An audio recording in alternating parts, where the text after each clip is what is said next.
All right, so many investors think that when they pay for a property, the property is already theirs.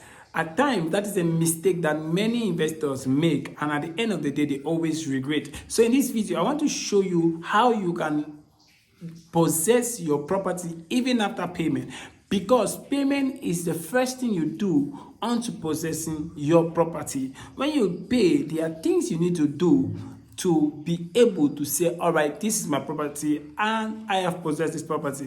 One of the things that you will do, which I will reveal to you, is this. But before you go to that, of course, my name is Kingsley Awan. I'm a real estate consultant and a land banking expert in Cameroon, and I help diasporas and foreigners buy properties in Cameroon safely without being misled or scammed. So one of the things you want to do to make sure that you possess your property is to fence your property. It is very important that you fence your property where you bought that property, because at times investors get mixed up and they come back to the real estate company and be like, we cannot recognize our property again, we cannot identify where our property was again, because they did not fence their property well. It is very important that you fence your property.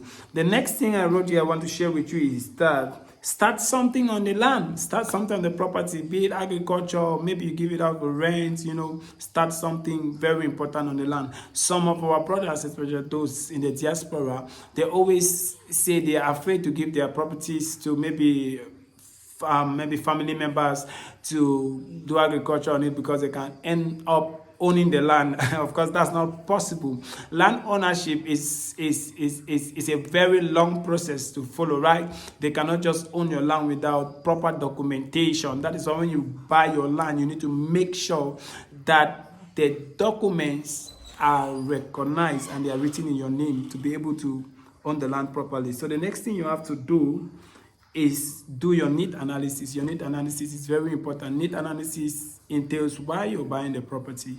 Why are you buying a property? For what reason you're buying that property? Is it for business? Is it for investment? Is it for commercial purposes? You need to always define your why. When you define your why, it will even give you a preview on what you have to do with that property, so that you can possess your property at the end of the day. So the first one is that you need to fence your property. The second is that you need to start something on that property. And the third is that, of course, you need to do your need analysis. And these three things, key things, of course, will always help you fully possess your property as an investor in Cameroon. So if you want more tips into real estate in Cameroon, you can always follow us, and you can get to us through the numbers on your screen, so we can help you step by step to gain properties in Cameroon that are attracting development, and of course that are appreciating in value.